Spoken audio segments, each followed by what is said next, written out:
if we continue to look at the actual evidence of the car, we then have to ask ourselves, what could account for Frank Turek's, and it has to be a lie, according to Brian Harpel, it's a lie. Frank Turek says that he himself, Frank, tried to start CPR. And to be clear, we can immediately determine that Frank Turek is likely the one lying in that scenario and not Brian Harpel, because Charlie was lying across the seats, okay? His middle section was therefore not flat. You cannot conduct emergency CPR on a person that is laying across two captain chairs with their midsection in the air. Brian, both of his hands are occupied. He would be, it's not an ideal position at all, but like he's the person that would be in the position to address Charlie's chest area. It's not possible, okay? You need a flat surface to do CPR. Everybody knows this. And Brian has already admitted that it was him that was on the floor, down on one knee beside the chair because Charlie's legs were dangling off, okay? Candace doesn't know what she's talking about. Candace wasn't there. It wasn't just Brian in the back seat. It was also Rick. In fact, Rick was sort of holding Charlie's head, all right? I was over the top. So I was from the third row, if you will, and Charlie was laid out from my left to my right where his legs were out the door, as Candace just said, because he was too tall. And to my right was Brian. To my left, where Charlie's head was Rick, okay? Most of his back was on the left seat, okay? And Brian is correct that most of the ride, we weren't doing any CPR. We couldn't do CPR. We're trying to stop the bleeding. So no CPR was done.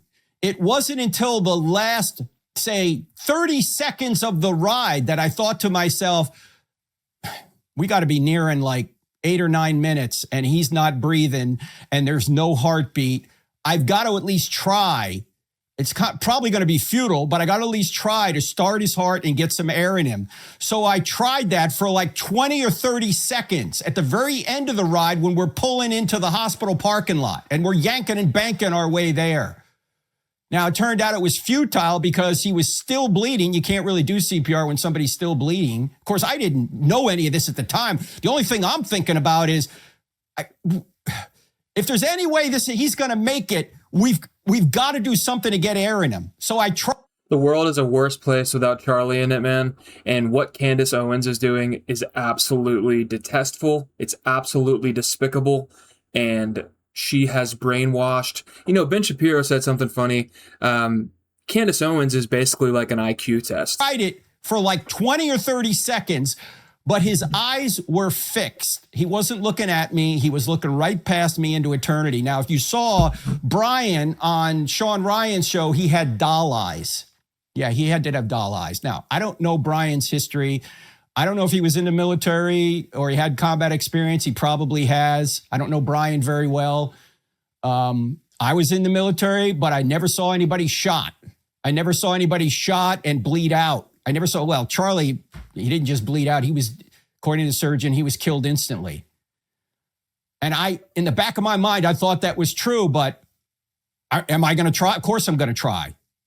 And we were all trying. We were trying to stop the bleeding the whole way. So it's not a contradiction. Brian is generally right. Yeah, we weren't spending time on CPR because we were just trying to stop the bleeding. But at the very end, I said, I got to try it. I couldn't live with myself if, say, they did revive him and he had, say, brain damage. Got to try and get air in him. So we tried. And as you know, when we did get to the hospital, they did get his heart started.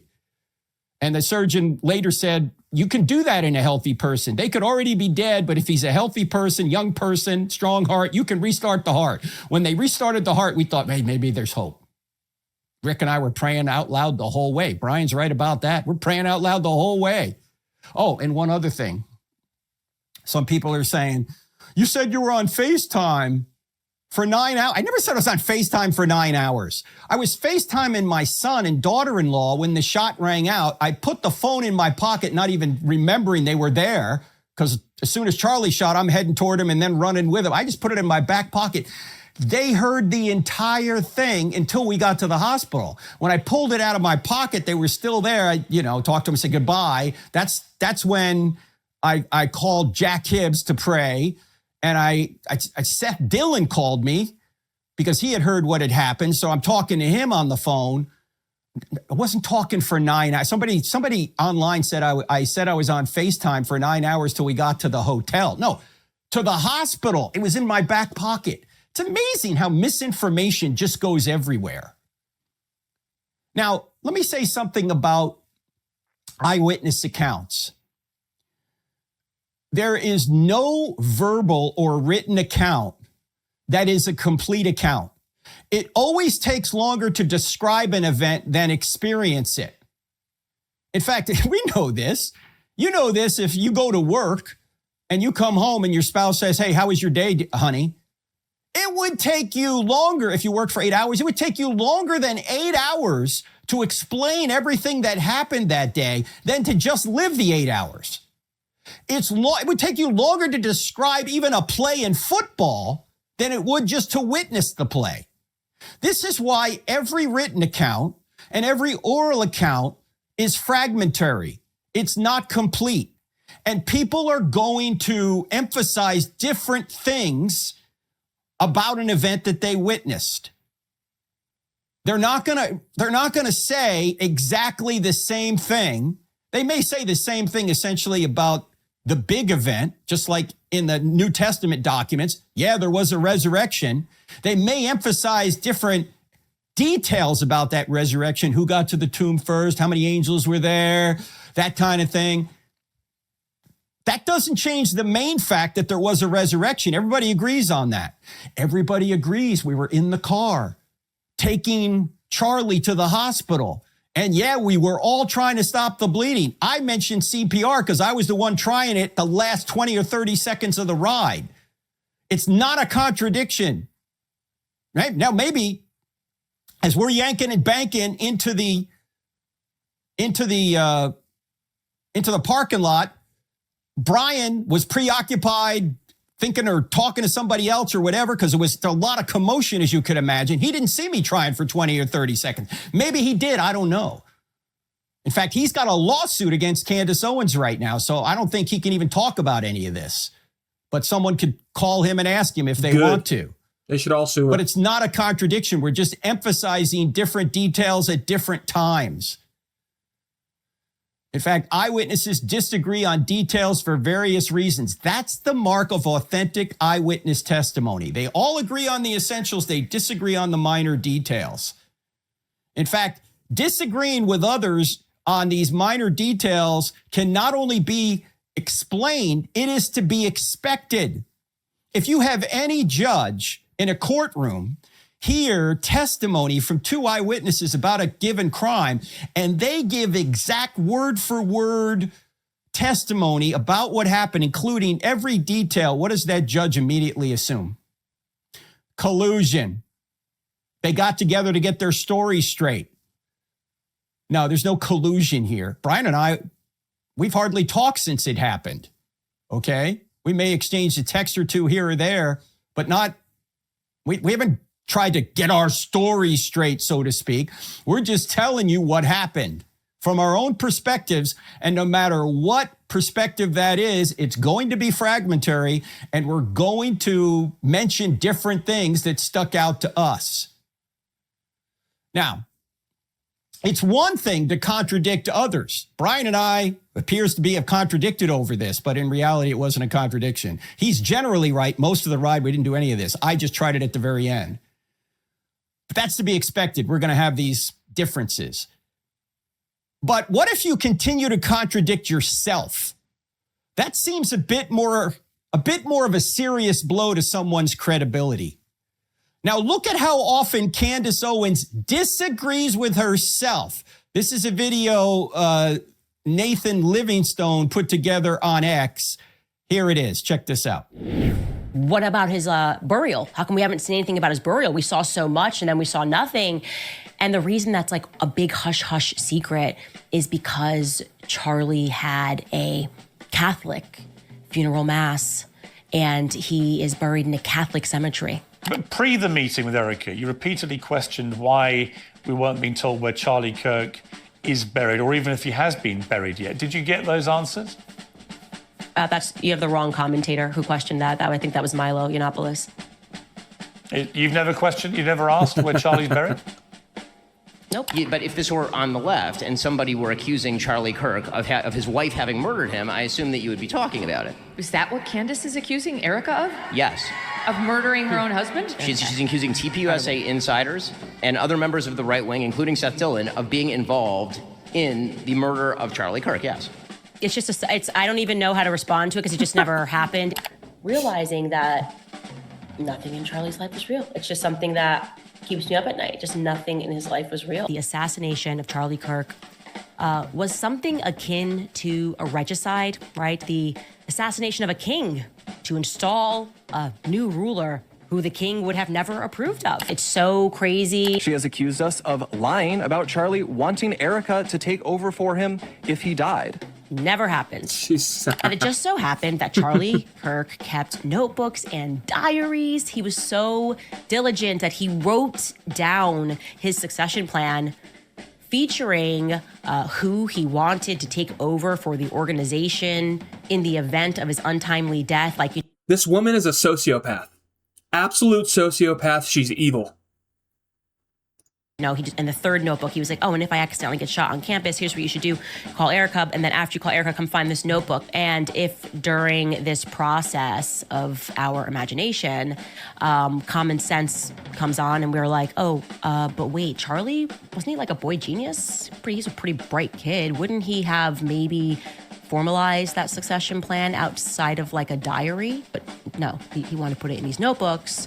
And then the plan was to guilt us, I think, to try to haunt us with the ghost of Charlie's notebooks that we're never going to be allowed to read, but we're supposed to accept that they most definitely read. Like, for sure. Never happened. I knew it was big. I didn't have the players. I certainly didn't suspect Turning Point USA would be, as I believe, involved in a cover-up. And we can talk about what the motives are of that. They could be financial motives. It doesn't necessarily mean they were involved in plotting to kill him. And I've never said that. Cam Higbee is on the payroll of Turning Point USA beginning in August of this year. So in theory, Cam Higbee, who was laughing off the idea of an assassination attempt, is being paid by the very organization that just had its leader assassinated in broad daylight in front of the entire world. It doesn't necessarily mean they were involved in plotting to kill him. And I've never said that. I was in this aggrieved stage, and I really didn't poke my head up until weeks later when I could stop crying about it every second. Charlie Kirk, my friend, is dead. First, this is fantastic that Preborn is doing this. To remind you guys about Pure Talk. Also reminding you guys about American financing. Also reminding you guys about GNO land. Also telling you guys about Just Thrive. You can head over to our website, CandaceOwens.com. You can sign up, buy yourself a hat. I'm not going to stop unless Erika Kirk asks me to stop. We were told that if we said stop, they would stop. And we said stop. And I'll say it again. Please stop.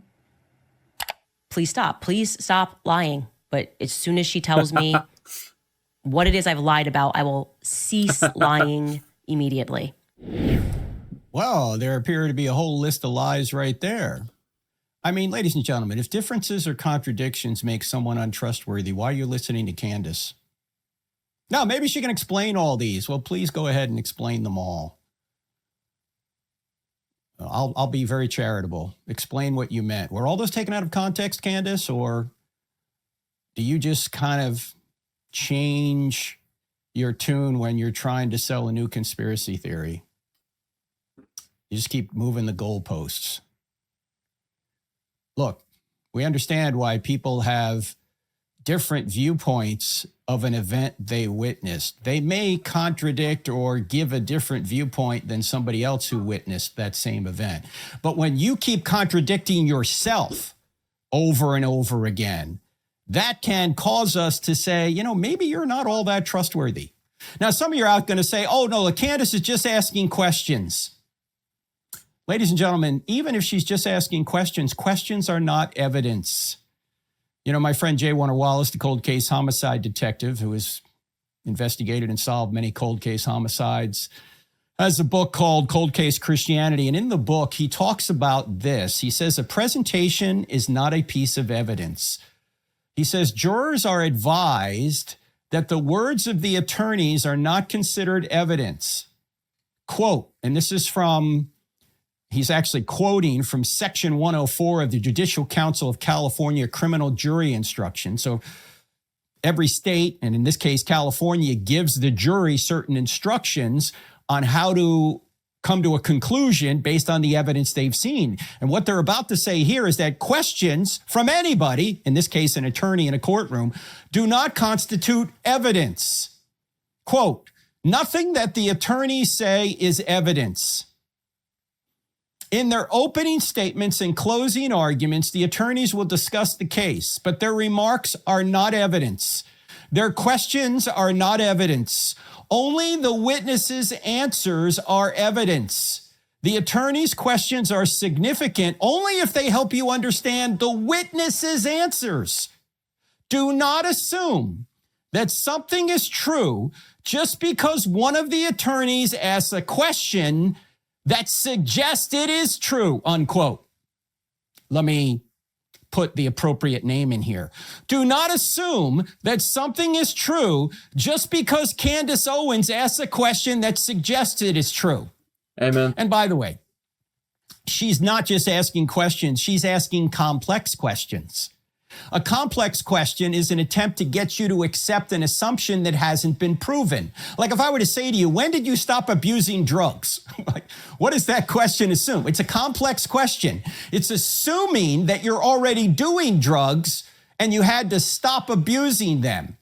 It assumes you were a drug user at one time. So it's complex. It's assuming without proving a particular point. And this is what Candace Owens does when she says, who is lying about the drones or who is lying about CPR? Is it Frank or is it Brian?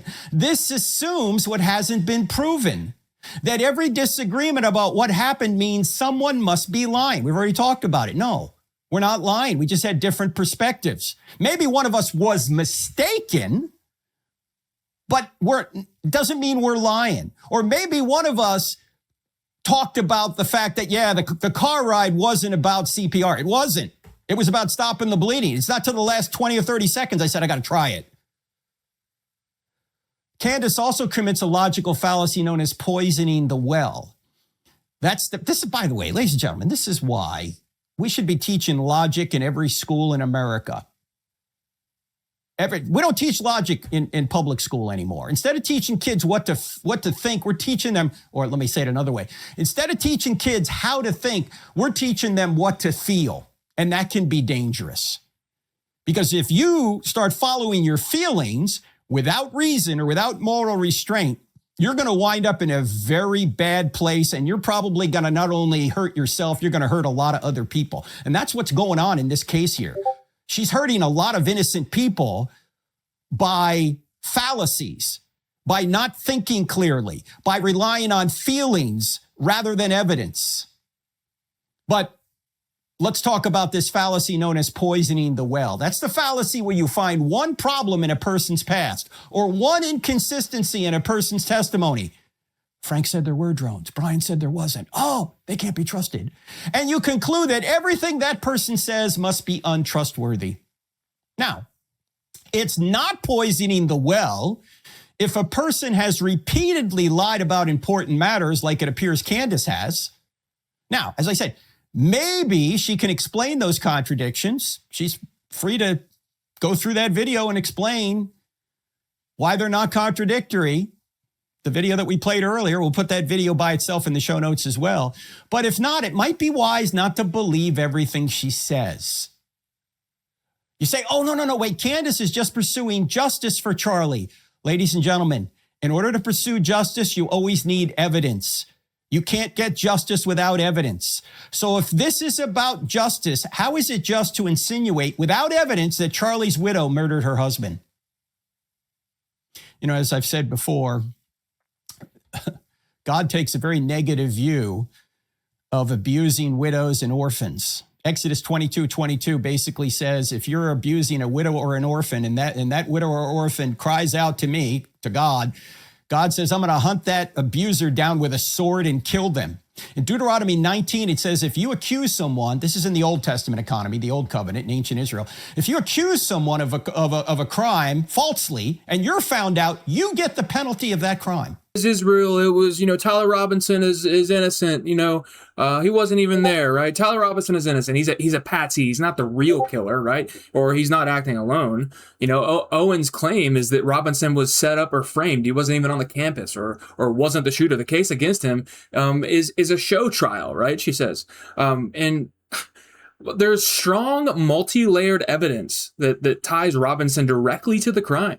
There's surveillance video shows him arriving on campus, changing clothes, climbing to the rooftop sniper position, overlooking the stage, assuming a prone shooting posture, firing, then fleeing, running across the roof and jumping down. DNA evidence links him to the recovered bolt-action rifle, right? The towel that was wrapped in, a screwdriver on the rooftop, and the cartridge casings, right? There's DNA evidence on all of those things. FBI and state analysts confirmed Robinson as a possible contributor, right? A handwritten note / confession to his roommate and a romantic partner, by the way, Lance Twigg, stated that, he had the opportunity to take out Charlie Kirk, and I'm going to take it. That's what he told Lance. That's what Robinson told Lance, that he was going to take the opportunity. Audio of related statements is being presented in court, right? So he turned himself in the day after the shooting and has been charged with aggravated murder. The preliminary hearing is presenting this evidence publicly, right? So another claim that Candace makes is the rigged microphone or whatever, the exploding microphone, or he was shot from below the stage, right? The claim is that the fatal shot came from an exploding microphone, which just is kind of crazy. Like it's I just don't understand where these. She just doesn't know anything. She doesn't have any access to actual evidence, and she's just speculating at the detriment of Charlie's wife, Charlie's kids, family, his legacy, his organization that he started. I mean, that's what the detriment is here. It's absolutely insane. There's no evidence of an explosive device or shot originating from stage level. Right? The exploding mic idea appears to stem from misinterpretation of video or audio and has been widely debunked by investigators and forensic analysis operatives, right? So there's also another claim that, that's an inside job, that it's betrayal by Erika Kirk, right? Turning Point staff, right? There's no credible evidence to support this. Erika Kirk has publicly urged Owens to stop spreading these claims. Brian Harpool is suing her, right? It's just insane to me. It's insane to me. It literally is disturbing. The preliminary hearings in the Charlie Kirk assassination case are now underway. All evidence clearly points to trans-loving gay man Tyler Robinson, the DNA, the texts, the confession, the rifle. But that's not actually the big story today. The big story is that for the last 10 months or so, Candace Owens and her fellow travelers have been claiming not only that Tyler Robinson is innocent, but that the people closest to Charlie, including his friends, his colleagues at Turning Point, and, of course, his widow, were either responsible for his murder or the cover-up of that murder. This is evil. It's disgusting, clearly. Today, we're going to go through and debunk Candace's twisted bullshit and examine the effects of that evil. So, I've been pointing this out consistently for, at this point, almost a year. What we've been watching since Charlie Kirk's murder on September 10th, 2025 is one of the sickest and most perverse and most evil political character assassinations of all time. It's actually unprecedented. A prominent political figure is murdered, and an attention-seeking sociopath named Candace Owens makes it her singular mission to implicate the widow and the people closest to the victim in the murder, and in the process activates thousands, perhaps millions of people to target the widow. Now, obviously, this is wicked. Not just because Candace Owens and her sick followers are providing the basis for a Tyler Robinson reasonable doubt claim. That probably won't work because there is no reasonable doubt here. It's actually disgusting because Candace's goal here is simple. Generate hate, maybe even violence against Erika Kirk, TPUSA, and all her political opponents. It's not about the facts for Candace. It's never been about the facts or the truth. It's about generating fake smoke so that people will think there is a fire, and so that people then train their fire on people Candace Owens despises. There's an enormous amount to this story. I want to get to all of it. Now, again, the reason this is all coming up is because this week is the preliminary hearing in the prosecution of Tyler Robinson, the actual assassin of Charlie Kirk. So in Utah, the way that it works is that people charged with felonies are entitled to a preliminary hearing before the trial. The goal in these hearings is to show a neutral judge and arbiter that there's probable cause and evidence sufficient for conviction before you start in on the trial. Because if there's not, then the whole thing should be dismissed. So what we're watching right now unfold is not a beyond a reasonable doubt trial with the jury and everything else. It's a sort of rough preview. The judge is just supposed to determine if there's enough here to make a case, which of course there is. So on the first day of the hearing, which happened yesterday, there were only a couple of witnesses because the defense kept objecting on the basis of hearsay and the judge kept overruling those objections. Erika Kirk was present, so was the rest of Charlie's family. So were top TPUSA members. Donald Trump Jr. was there as well. The two witnesses who were called were Officer Christopher Bagley of the Utah Valley University PD. He testified that he heard the shot that killed Charlie and knew it was a rifle and described the situation, which sounded like a shooter prone on the roof, which is, of course, what it was. FBI agent David Hull then presented law enforcement video evidence as well as the autopsy report. The autopsy report showed that Charlie was killed by a bullet to the neck. Of course, not some sort of magical exploding microphone, as Candace Owens and others have suggested. Here is the judge who was shown the footage of Charlie getting shot. You can see the judge, whose name is Graff, flinching at the footage.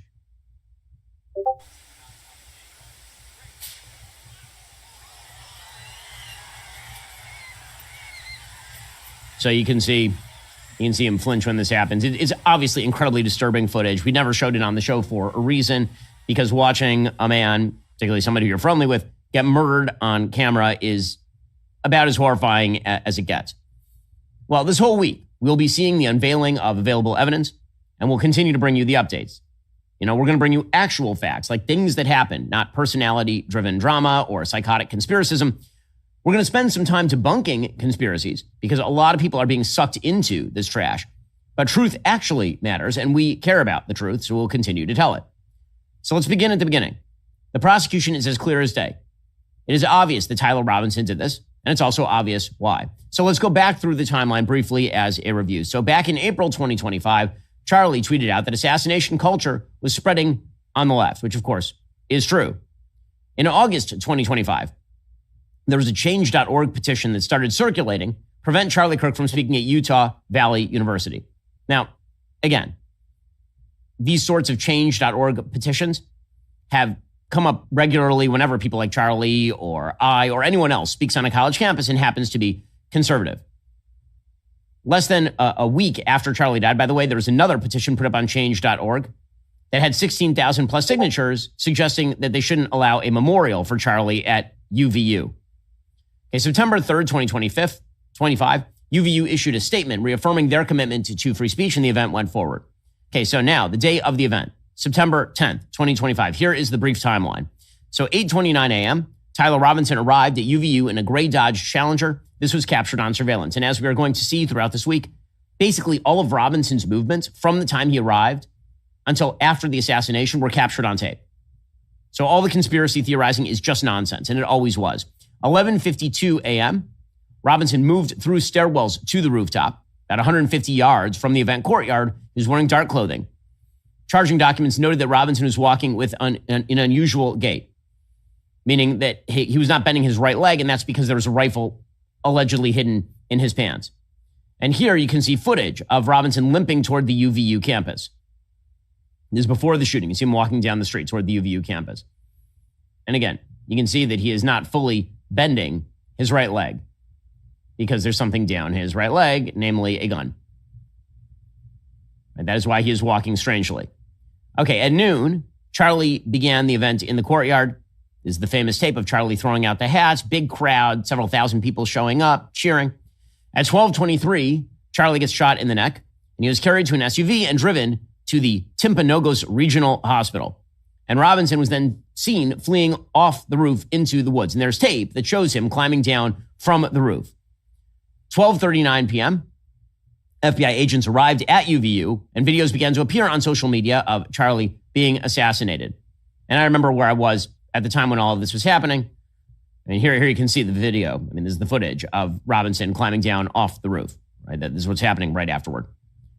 You can see the figure wearing the same clothing, running to the corner of the roof, and then essentially lowering himself down and dropping off the corner of the roof.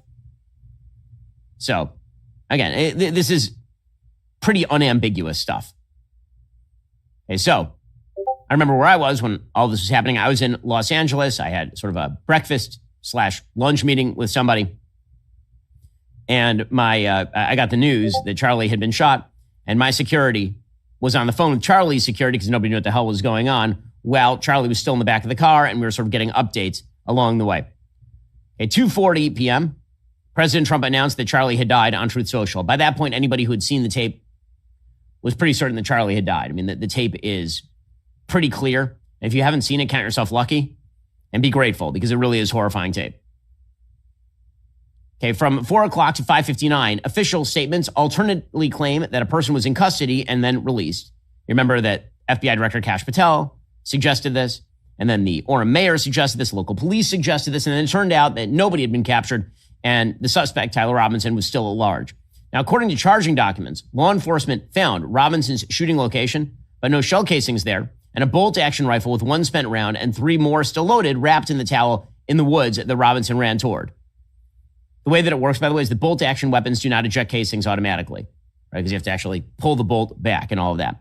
Okay, September 11th, the next day, a morning press conference unveiled the Mauser rifle that was used to assassinate Charlie.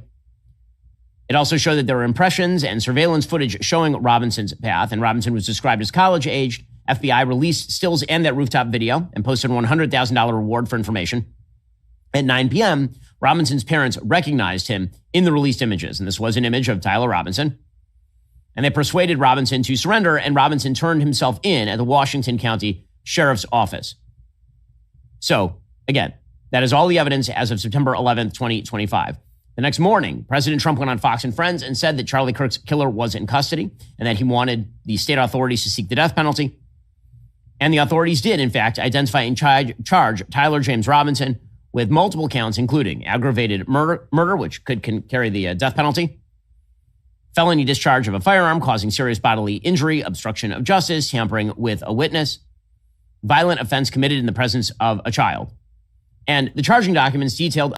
Yeah, so there it is. You'd have to be crazy. And by the way, the image of that man is clearly Robinson. It's blurry. It is not a perfect image. And some people have claimed to use AI to reveal who it is. And it comes out with some new. It's literally AI. So it's just sad. Want to ruin your life? Really, imbibe deeply from this well. Speaking of psychotics, ambulatory psychotics, Candace Owens is at it again. So, unfortunately for Candace Owens, reality exists, and it continues to exist. So, the second day of the Charlie Kirk murder preliminary hearing occurred yesterday. And on Tuesday, prosecutors showed a bunch of security footage of Tyler Robinson on the UVU, Utah Valley University campus on September 10th, the day that he was accused of shooting and killing Charlie Kirk. Now, to understand that this is rather damning for Candace Owens and her conspiratorial clique of morons, she suggested that Tyler Robinson was never on campus like a week and a half ago, 2 weeks ago, with fellow dolt Sean Ryan.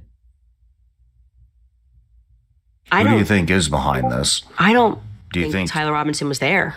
You don't think he was there? No.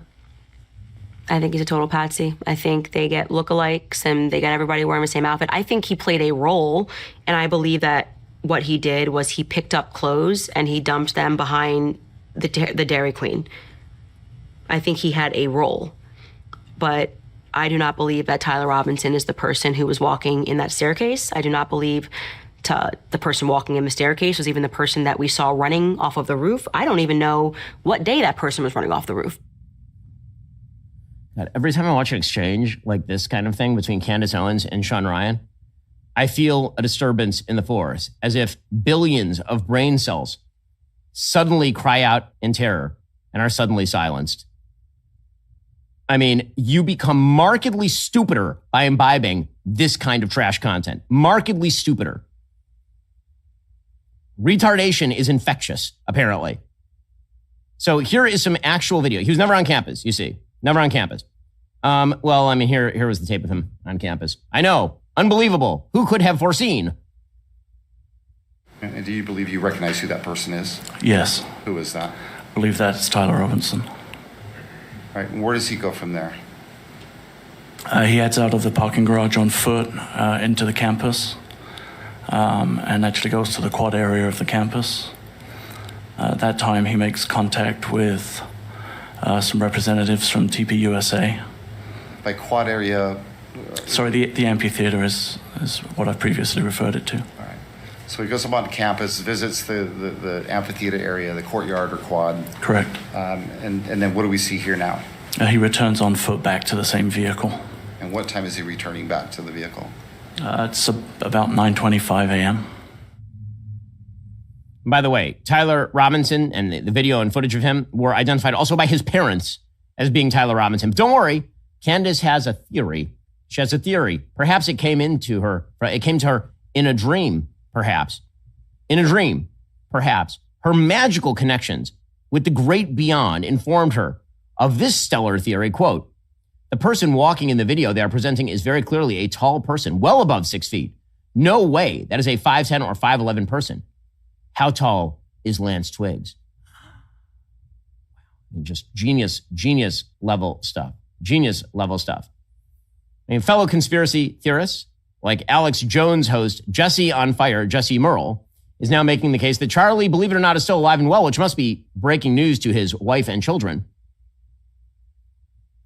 I think this thing is a hoax. I don't believe that Charlie's dead. The standard pushback that I get has always been, so what, Charlie's just going to take himself and live like in the wilderness and he's never going to see his wife and kids? I'm like, what are you talking about? Charlie's a wealthy person. Charlie is in league with the most powerful people in the world. Charlie would be in a self-sustaining 25,000 square foot, doomsday home in Montana, and his family is there with him. They're homeschooling their kids. They're all there. They're interacting with all the top people all the time. Charlie's still running TPUSA. That is exactly why Erika becomes the CEO, absolutely inexplicably for any other reason. How would she become the CEO immediately after? Do you feel smarter? Because if so, that is just the oxygen leaving your brain. You are so stupid if you watch this. Seriously. You are making yourself dumber and you are making the world dumber. I don't know how else to put it, people. This is the great warning. You are being made stupider. But good news. Candace has another backup theory. Her backup theory. Wait for it. You're never going to believe this. You won't believe it. You're not. I know. It's unthinkable. Wait. It's the Jews. Or specifically, this Jew. It was me. I did it, apparently, according to Candace, because I said yesterday that my security was coordinating with Charlie's security. Why would that happen? Well, I don't know. Maybe it's because my security team knew Charlie's security team because I do TPUSA events.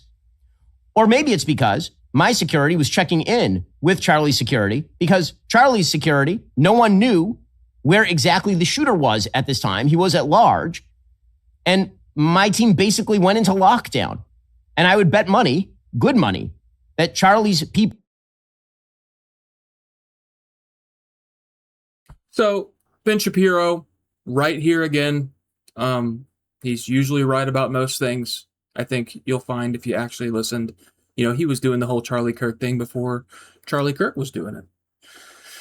So, it's unfortunate that the people have been mass brainwashed into believing all this. And I do truly think it is an IQ test. If you believe Candace Owens and believe all of her conspiracy theories, you might have a room temperature, maybe possibly lower room temperature IQ.